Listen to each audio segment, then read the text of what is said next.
Claire Bennett, if you call the police, neither of us will survive the night. The voice came from my kitchen before I saw the man who owned it. Low, controlled, almost calm. I stopped in the narrow hallway with my keys clenched between my fingers, rainwater sliding from my coat onto the hardwood floor. The kitchen light was on. I had turned it off before leaving for my shift at Harborview Rehabilitation Center 12 hours earlier. I remembered because the bulb had flickered twice, and I had promised myself I would replace it after payday. Now its pale yellow glow stretched across the hallway like a warning. My first thought was that someone had broken into the house. My second was that whoever had done it already knew my full name. Stay where you are, the man said. That is not a comforting thing to say from inside someone else's home. I answered. My voice sounded steadier than I felt. I reached into my coat pocket for my telephone. Do not, he said. There was no anger in the words. That made them worse. I stepped closer to the doorway. The smell reached me first. Rain. Expensive cologne. Something metallic beneath both. Then I saw him sitting on the tile beside my refrigerator, one shoulder resting against the lower cabinets. He wore a black dress shirt with the sleeves rolled to his forearms and dark slacks that probably cost more than my monthly mortgage payment.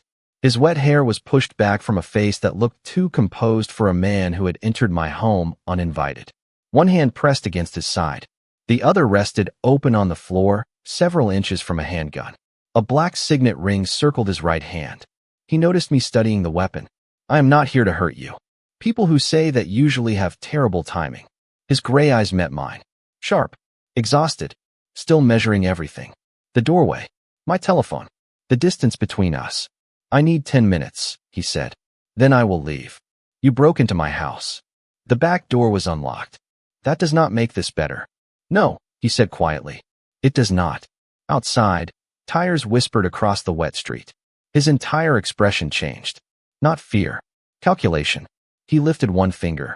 Toward the window above my sink. Turn off the light. Why? Because the men looking for me will see it.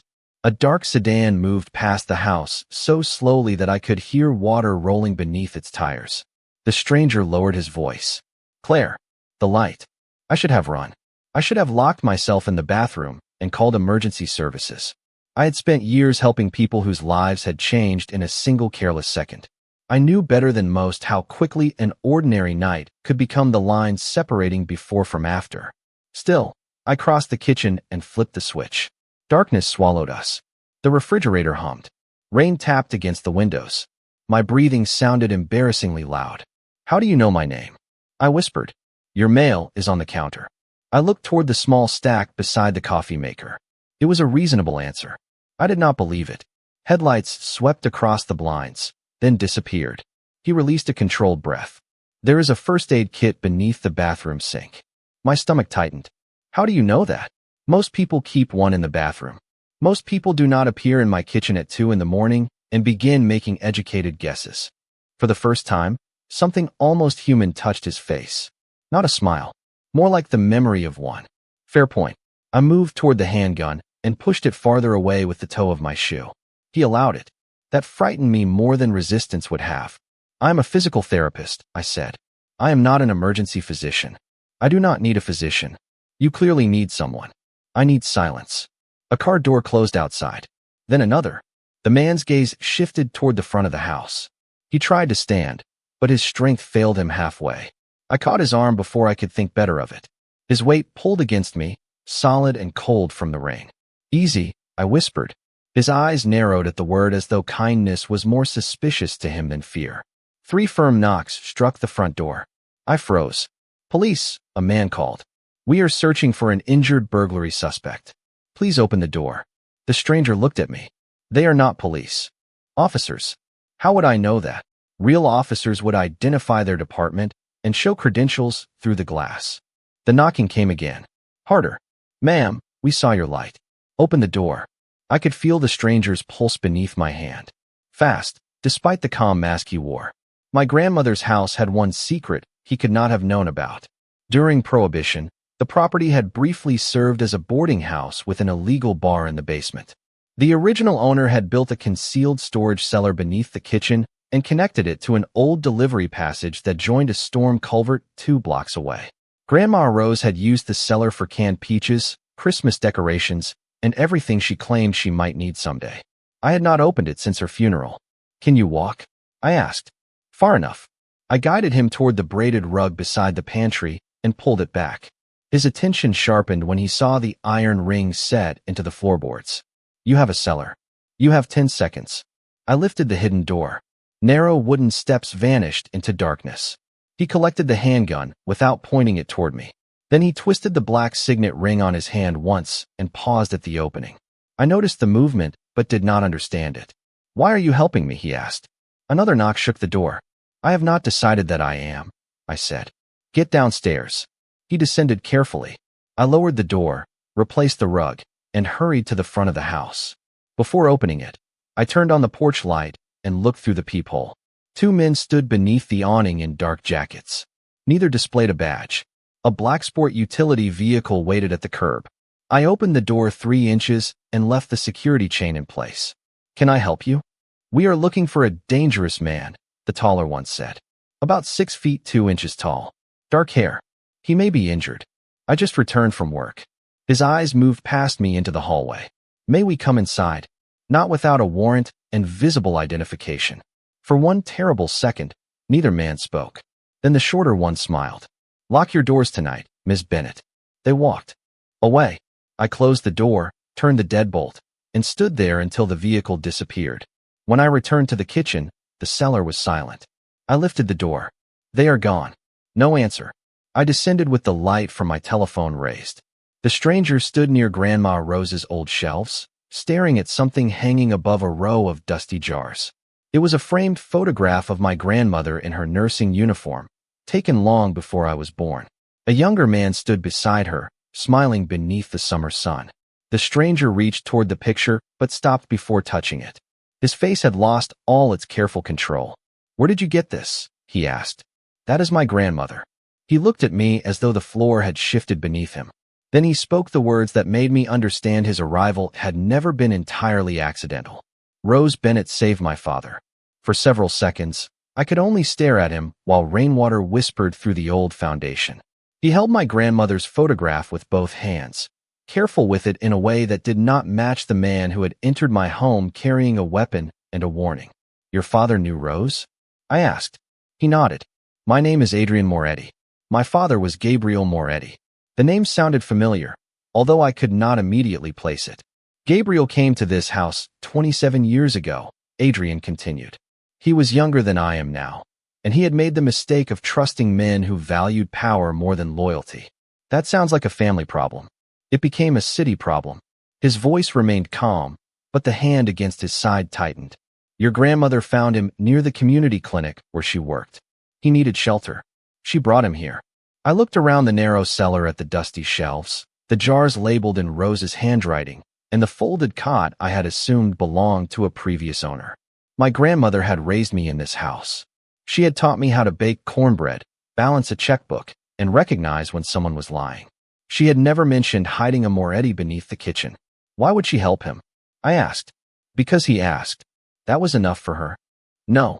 She made him surrender every weapon before she opened the door. I almost smiled. That sounded exactly like Rose. What happened after she hit him? Adrian returned the photograph to the shelf. My father had discovered a network of payments connecting respected businessmen to officials who were supposed to protect the public. He recorded names, dates, private agreements, and financial transfers in a ledger. When the people involved learned what he had done, they began searching for him, and he gave the ledger to my grandmother. He trusted her more than anyone in his organization. That was either wise or desperate. It was both. A floorboard creaked above us. Adrian's head lifted. The shift in him was immediate. One moment, he looked tired enough to collapse. The next, every part of him was alert. "Someone is in the kitchen," he whispered. I turned off my telephone light. Darkness fell over the cellar. Another creak followed. Then came the soft sound of a cabinet opening. My heartbeat pushed against my ribs. The men from the door? Possibly. You said they left. I said their vehicle left. Something moved across the floor directly above us. Slow steps. Patient steps. Whoever was searching my house did not want to be heard. Adrian leaned closer and kept his voice low. "Is there another exit?" Rose claimed there was a delivery passage behind the shelves. Claimed. I thought it was one of her dramatic stories. Tonight would be an excellent time to discover she was serious. I felt along the back wall until my fingers found the edge of an old cabinet. Adrian helped me move it several inches. Behind it, half buried beneath dust, was a rusted iron latch. I pulled. It did not move. Together, he said. You should not be lifting anything. Neither should you. But we are short on alternatives. We pulled again. The hidden panel opened with a long wooden groan that sounded impossibly loud. Cold air drifted through the gap. Beyond it waited a narrow brick passage descending into darkness. Your grandmother was remarkable, Adrian whispered. You have no idea. I stepped inside first and switched my telephone light to its lowest setting. The passage was barely wide enough for my shoulders. Water covered the floor by less than an inch and soaked through my shoes as we moved. Adrian followed several feet behind me. He did not complain, but his breathing became more deliberate with every step. Where does this lead? He asked. Rose said it connected to a drainage channel behind St. Mark's Church. How far? Approximately 2 blocks. You grew up above an escape passage and never investigated it. I also grew up with a grandmother who said squirrels were government informants. I learned to choose my questions carefully. A soft breath behind me might have been laughter. We continued until the passage widened beneath an old stone arch. My light caught a wooden box set inside a shallow recess in the wall. 2 letters were carved into the lid. R and B, my grandmother's initials. I stopped so quickly that Adrian nearly walked into me. She wanted someone to find this, I said. The hinges resisted before opening with a dry click. Inside was a brass key, another photograph, and a sealed envelope with my name written across the front. The sight of Rose's handwriting made the passage disappear around me. I had not seen it since the hospital returned her belongings 5 years earlier. I opened the envelope carefully. Claire, if you are reading this, then a promise made before you were born has finally reached you. There are truths that save people and truths that powerful men use to own them. Never confuse the two. Trust Gabriel's son only if he gives you the freedom to walk away. I read the final sentence again. Adrian remained silent. He did not ask for the letter. He did not reach for it. She knew you might come, I said. She knew someone would. Beneath the envelope was an empty space lined with faded blue cloth. It was shaped like a book. The ledger was here, I whispered. Adrian crouched beside the box without touching it. It is gone. I ran one finger along the cloth. Dust covered most of the lining, but one corner was clean. Someone removed it recently. His gaze moved toward the passage behind us. Then whoever searched your house may not have been looking for the ledger. What were they looking for? I lifted the key. That. A sound traveled through the passage. Water shifting beneath a careful step. Then another. Someone had found the concealed entrance. Adrian reached over and turned off my telephone light. Absolute darkness closed around us. He guided me silently into the recess beside the box. The footsteps came closer. The passage continues ahead, he whispered. When I tell you to move, keep going until you reach the church. What about you? I will follow. That was not an answer. It is the only one you are getting. My grandmother's letter felt heavy inside my coat. Trust Gabriel's son only if he gives you the freedom to walk away. Adrian leaned closer. Claire, you should never have opened your door for me. Probably not. You can still leave. The footsteps approached the curve behind us. I tightened my hand around the brass key. Then give me the choice. He became perfectly still. Go, he whispered. I will not stop you. I should have moved. Every sensible thought told me to run toward the church and never look back. Instead, I stepped out of the recess and faced the darkness beside him. I made my choice when I locked the kitchen door, I said. Now we both leave. The light behind us widened across the passage wall, and a voice called my name as though we were old friends. Claire, you do not have to make this difficult. I did not recognize the man, but Adrian did. His face changed in the darkness. Not fear. Recognition sharpened into something colder. Keep moving, he whispered. We followed the passage towards St. Mark's Church, water slipping around our shoes while the stranger's footsteps remained measured behind us. He was not rushing because he believed there was nowhere for us to go. The passage narrowed until my shoulders brushed damp brick. Adrian stayed close, one hand against the wall and the other pressed against his side. Who is he? I asked. Daniel Voss. He worked for my father. That answer contains almost no useful information. He was declared dead after a warehouse fire 8 years ago. That is slightly more useful and significantly worse. A quiet laugh echoed behind us. Daniel had heard. Gabriel. Always appreciated brave women, he called. It appears his son inherited the same weakness. Adrian stopped so suddenly that I nearly collided with him. Do not answer him, he said. I was not planning to invite him to breakfast. He wants you angry. Angry people become predictable. Are you speaking from experience? Yes. The passage sloped upward. Ahead, gray morning light filtered through a rusted storm grate tangled with weeds. I pushed against it. Nothing happened. Adrian moved beside me. Together we forced the metal outward until it opened with a tired groan. Cold air swept across my face. The alley behind St. Mark's was empty except for overflowing trash cans and rain shining on cracked pavement. I climbed out first, then turned to help Adrian. He caught my hand and pulled himself through just as Daniel's light appeared at the bottom of the passage. Which way? I asked. Adrian scanned the alley. The street. That is where people can see us. Exactly. He twisted the signet ring again.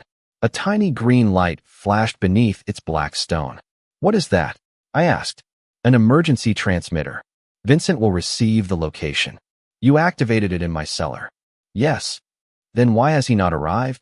Because the signal cannot travel through several feet of stone. We stepped onto Franklin Avenue as the city began waking around us. A delivery driver stacked bread outside a cafe. A city bus sighed at the corner. Two runners passed without looking in our direction. Ordinary life surrounded us so completely that the night beneath my kitchen felt impossible. Less than 2 minutes later, a black sedan turned onto the street and stopped beneath a sycamore tree. A tall man with silver at his temples stepped from the driver's side and opened the rear door. You are late, he said. The passage was occupied, Adrian replied. The man looked toward the alley, then at me. His expression was calm, almost paternal. Claire Bennett. Vincent Russo. You know my name too. Mr. Moretti asked me to learn everything necessary to protect you. He met me only a few hours ago. Vincent glanced at Adrian's ring. He activates that signal only when the situation is serious. Adrian opened the car door. We need to leave. I did not move. Can I trust him? I asked. Vincent raised one eyebrow. Adrian looked directly at me. I trust him with my life. That was not my question. Something shifted in Vincent's eyes, gone too quickly to name. Adrian considered his answer. You can trust that he follows my instructions. It was careful, not reassuring, but honest. I entered the car. We drove east toward the river while the sky brightened behind the buildings. Vincent made 2 telephone calls using names I did not know and sentences designed to reveal nothing. Adrian sat beside me in silence, his attention moving between the mirrors, the passing traffic, and the brass key in my hand. Why did Daniel follow us without trying to stop us? I asked. Adrian looked at the key. Because he wanted us to lead him to something. Then he succeeded. Not entirely. He does not have the key. Vincent ended his call. Calder House is secure. No vehicle followed us. You said my route was secure before I was intercepted last night, Adrian replied. Vincent's jaw tightened. That situation was different. Everything becomes different after it fails. Calder House had once been a hotel. Now it stood between abandoned warehouses near the river, 6 stories of dark brick and covered windows.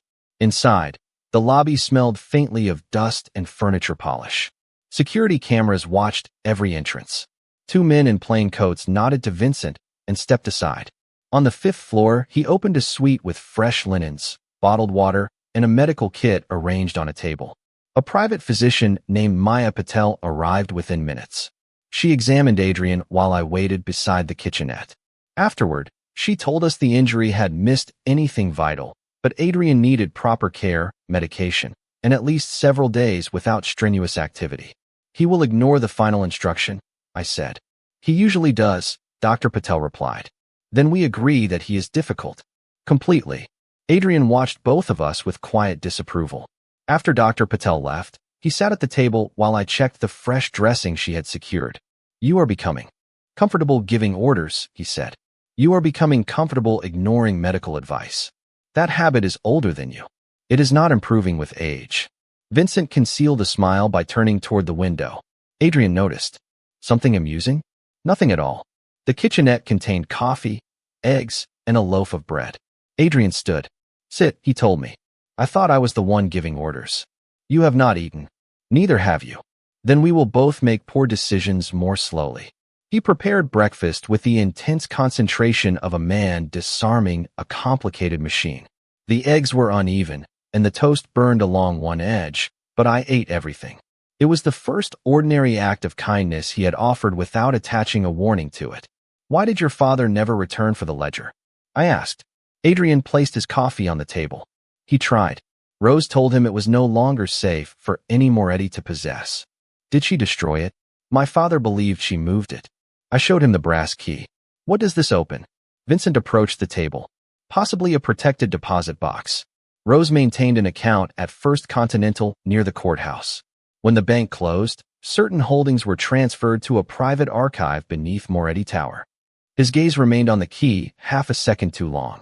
Adrian turned toward him. How do you know Rose had an account there? Vincent paused. Gabriel mentioned it years ago. Adrian held his gaze. He never mentioned it to me. Your father kept many details from you. So I have learned. The room cooled without the temperature changing. Vincent excused himself to arrange access to the archive. Adrian waited until the door closed. Keep the key with you. You said you trust him. I said he follows instructions. Those are not the same thing. No. He moved a chair outside the bedroom door. You should sleep. There are guards downstairs. Guards can be persuaded. And Vincent. Adrian looked toward the closed suite door. Vincent believes loyalty and ownership are the same thing. My grandmother's warning returned to me. There are truths that powerful men use to own them. I entered the bedroom, but left the door open an inch. Several hours later, voices woke me. I followed them into the hallway and stopped before the stairwell. Vincent stood with his back to me, speaking quietly into his telephone. She has the key, he said. Yes, Adrian trusts her already. No. He does not suspect that Rose moved the ledger for us. He listened, then lowered his voice further. Prepare the archive.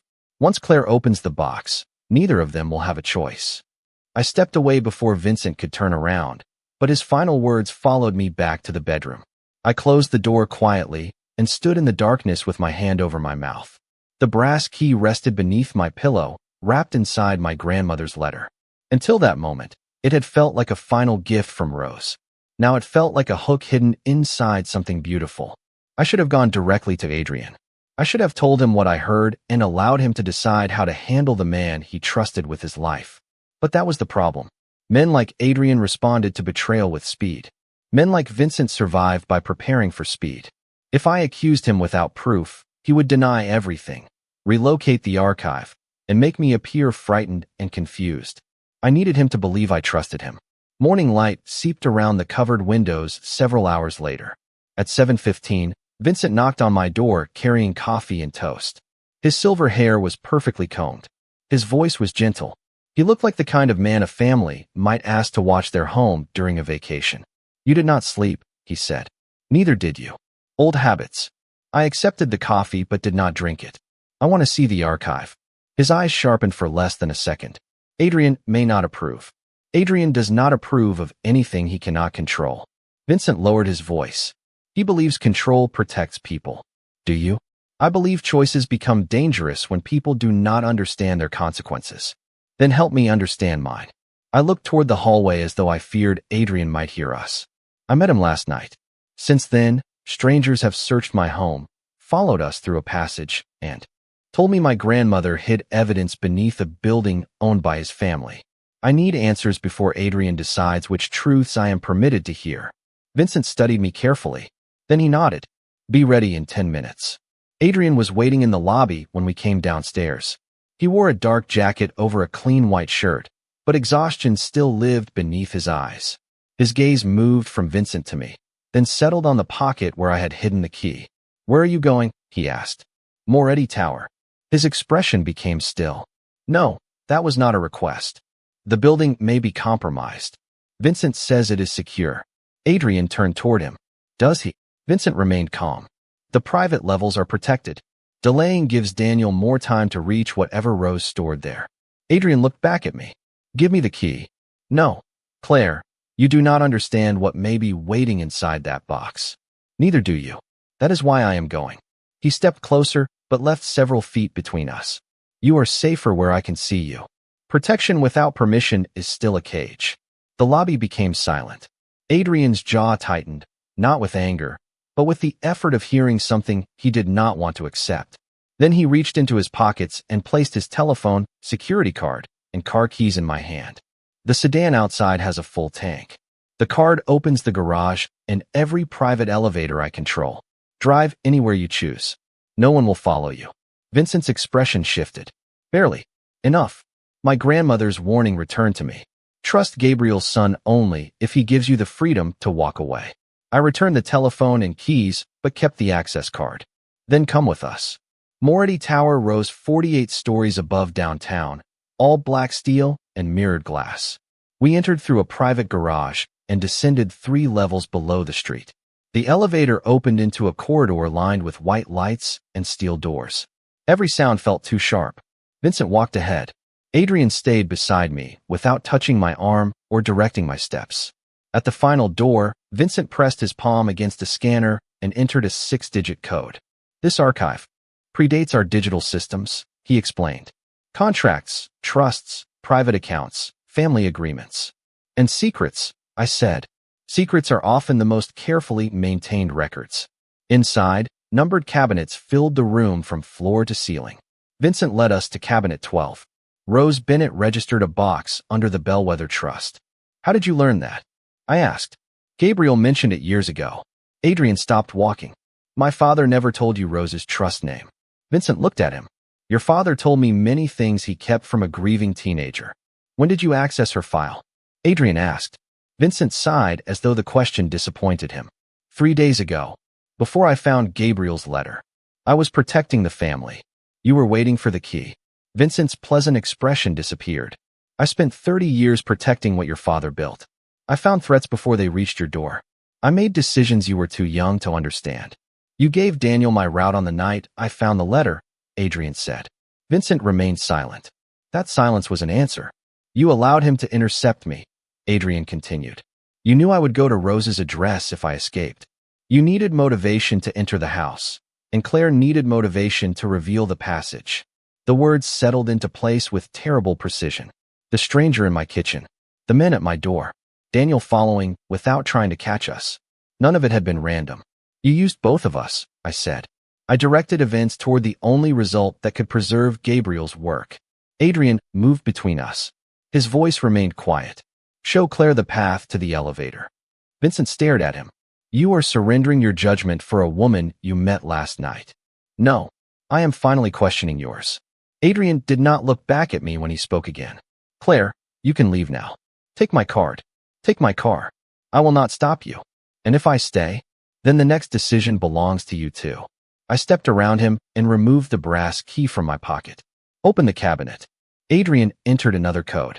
Steel locks released one after another until a narrow drawer slid forward. The key fit perfectly. My hand trembled as I turned it. There was no ledger inside. No list of officials. No record of secret payments.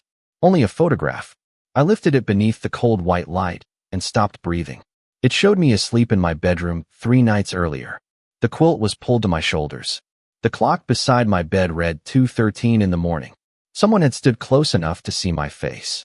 On the back, a message had been written in black ink. Rose moved the ledger because she learned Gabriel was not the only Moretti keeping secrets. Beneath it was a second sentence. Bring Claire back to the kitchen before midnight, or every name in the city will be released with Adrian's authorization attached. Adrian read the message over my shoulder. His face lost all expression. Vincent whispered his name as though offering sympathy, but I finally understood what his kindness had always been. A disguise. I turned the photograph toward him. You already knew this would be here. Vincent did not answer.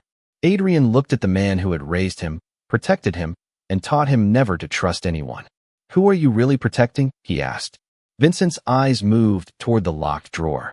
The only thing your father ever truly loved. His family. I asked.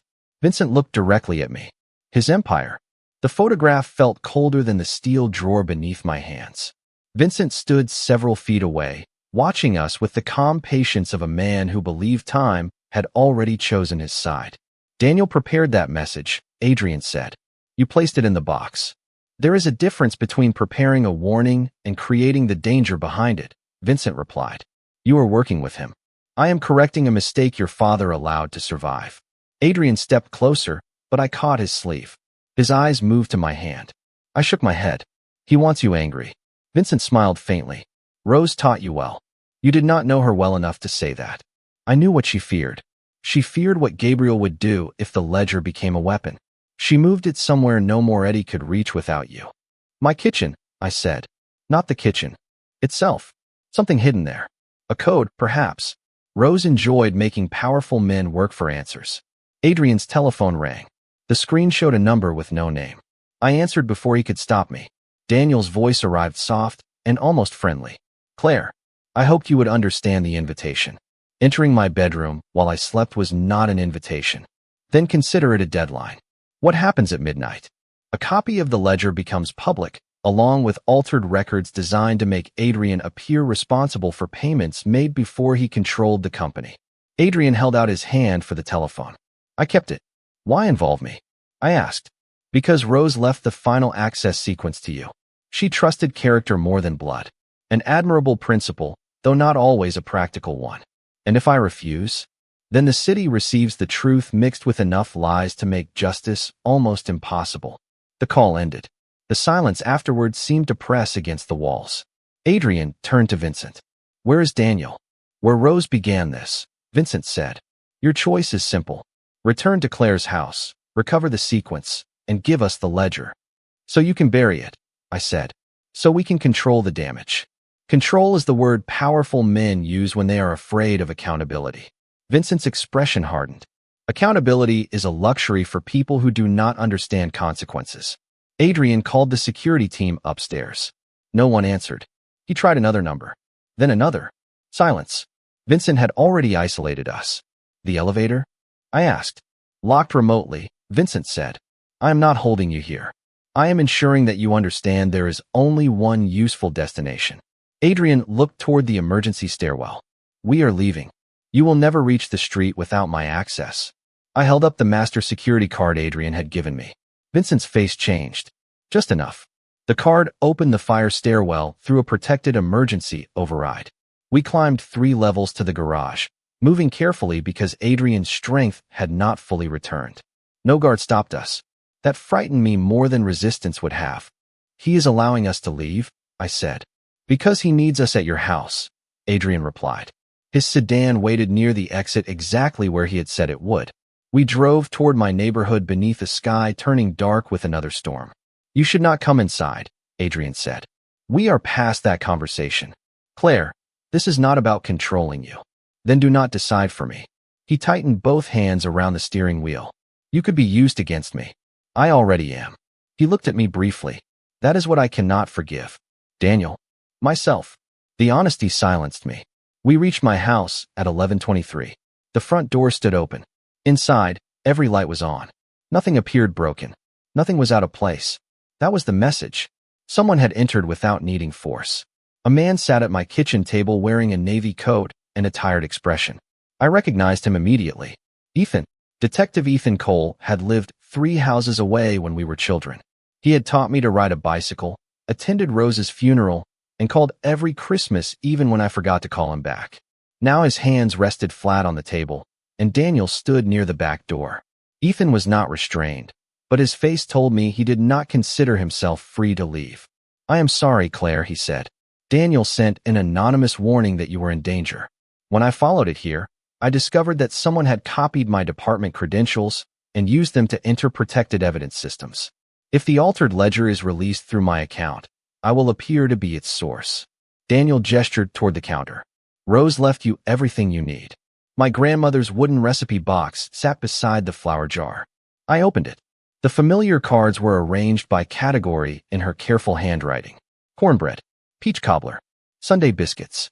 Beneath them was a card I had never seen. No recipe title, only a list of measurements. 2 cups, 13 ounces, 7 tablespoons. For teaspoons, Adrian studied the numbers. 2, 13, 7, 4. The first part of an access sequence, Ethan said. Daniel nodded. Gabriel created an external archive beyond Moretti Holdings. Rose controlled the sequence. Adrian's identity can open it, but ownership determines what happens afterward. I turned the card over. Rose had written one sentence on the back. The final measure is not what you inherit. It is the share you surrender. Adrian read it over my shoulder. His face became still. 51, he said. The Moretti family trust controls 51% of the company's voting shares. Daniel smiled. Now you understand. No, I said. Now we understand what Rose wanted. I looked at Adrian. She did not preserve the ledger so your family could keep its power. She preserved it until someone was willing to surrender that power. Daniel's patience disappeared. Enter the sequence. Adrian took out his telephone. I will. Vincent appeared in the kitchen doorway behind us. Good. Adrian opened the secure Moretti ownership portal. The sequence from Rose's card activated a sealed instruction created by Gabriel years earlier. A message appeared on the screen. To release the archive for independent review, the current Moretti trustee must transfer the family's controlling voting interest into a public trust and permanently waive private ownership of the evidence. A second option allowed the trustee to move the files into private family custody. Vincent stepped closer. Choose private custody. We can separate the truth from Daniel's alterations and preserve the company. Preserve your control, I said. Adrian looked at me. I saw the choice in his eyes before his finger moved. My father believed he could protect the city by hiding the truth, he said. I will not repeat his mistake. He selected independent review. The system requested confirmation of the 51% transfer. Adrian placed his thumb against the identity sensor and signed his name. A progress bar appeared. 10%, 30%, 60%. Daniel's face emptied of color. Vincent whispered Adrian's name as though he had witnessed a betrayal. Ethan quietly reached beneath the table and activated the emergency signal on his department telephone. At 100%, the archive divided itself among an independent federal investigative task force, the court-appointed oversight office, and attorneys representing the public trust. Adrian closed the portal and placed his telephone on my kitchen table. It is over, I said. He looked at me with something quieter than relief. No, now it begins. Daniel and Vincent no longer possessed information they could control or destroy. They remained in the kitchen while Ethan contacted federal investigators and gave them our location. No one raised a weapon. No one needed to. Their leverage had disappeared the moment the truth reached people outside the Moretti name. Before sunrise, investigators secured the house, collected the original recipe card and photographs, and escorted Vincent and Daniel away for formal questioning. Ethan gave his statement at the dining room table. I fell asleep for less than an hour in the chair beside the window. When I woke, the rain had stopped. Adrian was gone. On the kitchen table, beneath Rose's recipe card, he had left the black signet ring that had summoned Vincent to the church. Beside it was a handwritten note. You saved my life before you knew my name. I must learn who I am without the power attached to it. Until then, I will not ask you to carry the consequences of my choices. For 6 months, Adrian Moretti existed in my life only as a name in news reports and an empty chair beside my kitchen window. Federal investigators dismantled the network hidden inside Gabriel Moretti's ledger one signature at a time. Judges resigned. Contractors lost city accounts. Officers were suspended while their records were reviewed. Moretti Holdings entered court-supervised oversight, and the family's controlling interest passed into the public trust Adrian had authorized. Commentators called it a corporate collapse. Ethan called it the most expensive act of conscience he had ever witnessed. I called it silence. Adrian never telephoned. He never sent flowers, guards, or another note. He cooperated with investigators, testified behind closed doors, and disappeared before reporters could turn his choices into entertainment. I told myself his absence was a relief. My house was quiet again. The locks were replaced. The old delivery passage was sealed at both ends. I returned to Harborview Rehabilitation Center and resumed the life that had once seemed too ordinary to lose. But ordinary life had changed shape while I was away. Every time headlights moved slowly across my kitchen wall, I stopped breathing. Every time the refrigerator clicked on after midnight, I remembered gray eyes watching the window while a wounded stranger trusted me with nothing except his fear. Rose had left me more than a key. She had left me a question. What should a person do after the truth opens every locked door? My answer began with the house. I sold the furniture I did not need, emptied the cellar, and applied for permission to convert the first floor into a small nonprofit therapy center. Ethan helped me navigate permits. Lena Hart, my closest friend from Harborview, convinced 2 therapists and a retired nurse to volunteer on weekends. The public trust that now controlled Moretti Holdings offered funding through an independently reviewed community grant. I rejected the first 2 proposals. The third contained no conditions, naming rights, private security requirements, or Moretti representatives on the board. I accepted it. 6 months after that first night, we opened the Rose Bennett Community Center on a limited schedule. Children filled the old living room with paper stars and crooked drawings. Veterans met with physical therapists in what had once been my dining room. Families who could not afford private care waited beneath a framed photograph of Rose in her nursing uniform. Beside it hung a copy of the sentence she had written for me. There are truths that save people and truths that powerful men use to own them. Never confuse the two. I did not include the final line about Gabriel's son. That part belonged to me. The center closed at 8 on opening night. Lena left carrying 3 empty coffee cups and promising to return early the next morning. Ethan checked the back door twice, then stood on the porch with his coat over one shoulder. "You did something good here," he said. Rose would have complained about the paint color. She would have complained while telling every neighbor how proud she was. Probably. Ethan glanced toward the street.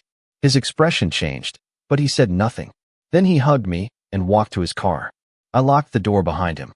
Rain had begun to fall, not the violent storm from that first night.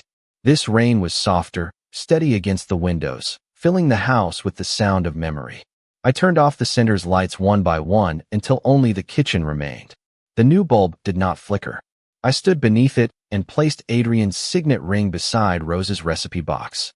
I had kept it for 6 months without deciding why. At 8:43, someone knocked on the front door. 3 quiet knocks. No authority. No demand. I looked through the peephole. Adrian stood beneath the porch light without an umbrella. He wore a plain dark coat and no tie. There was no black sedan at the curb. No guard waited near the gate. He looked older than he had in my kitchen, not in years, but in weight. The sharp certainty that once surrounded him had softened into something more careful. I opened the main door, but left the screen closed between us. Most people telephoned before arriving. I did not know whether you would answer. So you came without warning. I spent 20 minutes across the street trying to decide whether that was disrespectful or brave. What did you decide? Disrespectful. A small smile touched my mouth before I could stop it. Adrian noticed, but he did not step closer. May I come in? The question traveled through me more deeply than any command he had ever given. The first time he entered my house, he had brought danger through an unlocked door. Now the door was open, and he waited. My grandmother had understood him before I did. Trust was not proven by what a powerful man could give. It was proven by what he refused to take. Before you come inside, I said, I need to know why you disappeared. His eyes lowered briefly. I believe distance would protect you. You made that choice for me. Yes. After everything I said. Yes. He met my gaze again. I was wrong. No excuses. No polished explanation. Just the truth, standing in the rain. What changed? I asked. I spent my life believing protection meant placing myself between danger and the people I cared about. You taught me that protection can also mean stepping aside and allowing them to choose. His voice was quiet. I did not come to ask you to forgive the man I was. I came to show you what I chose after I left. He handed me a thin folder through the opening beside the screen. I took it into the hallway and read the summary pages beneath the porch light. The remaining privately controlled Moretti properties had been transferred into the public trust. Calder House would become temporary housing for witnesses and families in crisis. Several warehouses near the river would be converted into job training centers. Moretti Tower would retain legitimate offices, but its underground archive had been transferred to federal custody under court supervision. Adrian had kept nothing that required silence to survive. I returned to the doorway. What will you do now? Learn how to live without being obeyed. That may be difficult. I have been told that I am stubborn. By many people, I imagine. Only one person whose opinion mattered. Rain collected along his hair and shoulders. He still did not move toward the door. I looked back at the kitchen where our story had begun, at the repaired floorboards, the warm light, and the photograph of Rose watching from the wall. Forgiveness did not mean forgetting. Love did not erase consequences. A changed man was not owed a second chance simply because change had cost him something. But standing there, I understood that I was no longer choosing between fear and safety. I was choosing whether the person before me had learned to honor an open door. I unlatched the screen. "You may come in." Adrian crossed the threshold slowly. His eyes moved toward the kitchen, then to the signet ring beside Rose's recipe box. "You kept it." I was waiting to return it. I placed the ring in his palm and closed his fingers around it. "I do not want the man who wore this." He looked at the symbol of everything he had surrendered. Then he set it back on the table. "Neither do I." We stood beneath the kitchen light, while rain traced quiet paths down the glass. He did not promise me a perfect life. I did not promise him immediate forgiveness. He made coffee. I corrected the amount of water. He burned the first piece of toast and accepted my criticism with surprising dignity. For the first time, silence between us did not feel like danger. It felt like space. He had once ruled through fear because fear answered quickly. That night, he learned that trust answered slowly and only when invited. Adrian Moretti entered my kitchen as a wounded king who believed every door could be taken. He returned as a man who finally understood the courage required to knock.